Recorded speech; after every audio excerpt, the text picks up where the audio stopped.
Title: The Kind-Hearted Lady and the Cunning Man. In the quiet village of Iruwa, where tall baobab trees stood like ancient guardians and golden fields of millet stretched as far as the eye could see, lived a young woman named Nkemdilim. Nkem, as she was fondly called, was known in every corner of the village for her kind heart.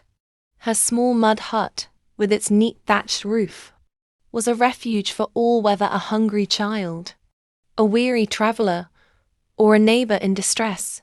She gave without expecting anything in return, believing that helping others was a duty blessed by the gods.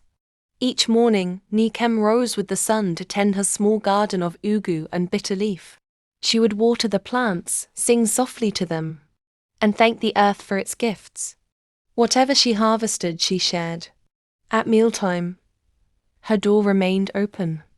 If a passerby was hungry or thirsty, she offered what little she had: a bowl of yam porridge, a calabash of cool water, or a ripe fruit from her garden.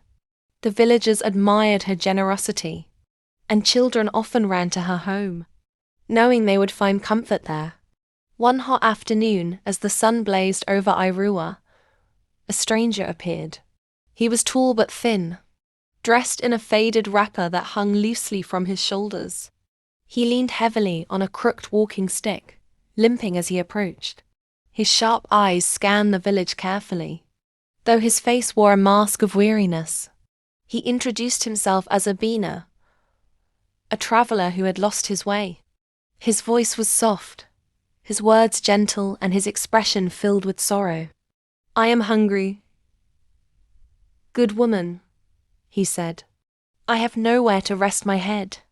Will you have mercy on a poor stranger?" Without hesitation, Nkem welcomed him into her home. She brought him water to drink, food to eat, and spread out her finest mat for him to rest.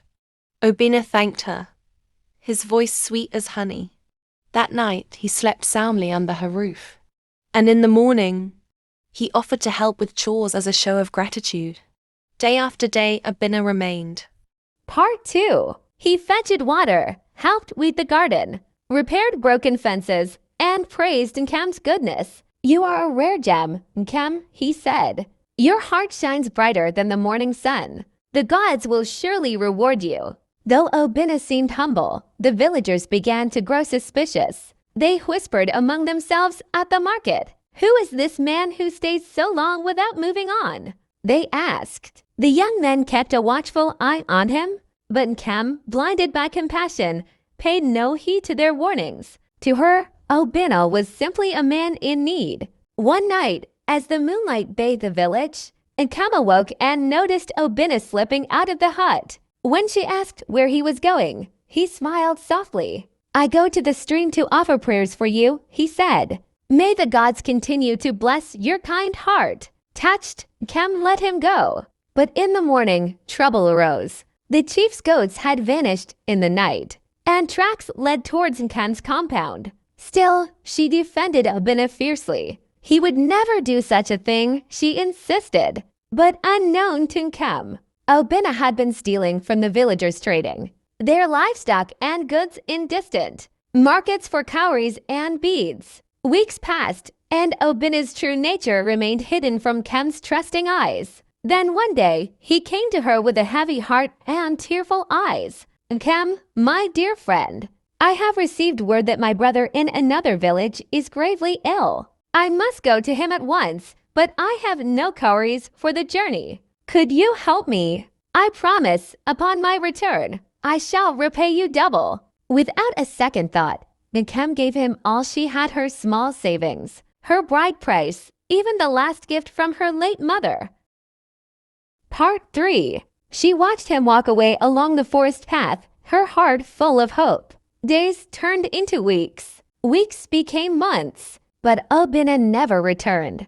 The villagers mocked Nkem behind her back. "Kindness without wisdom is folly," they said.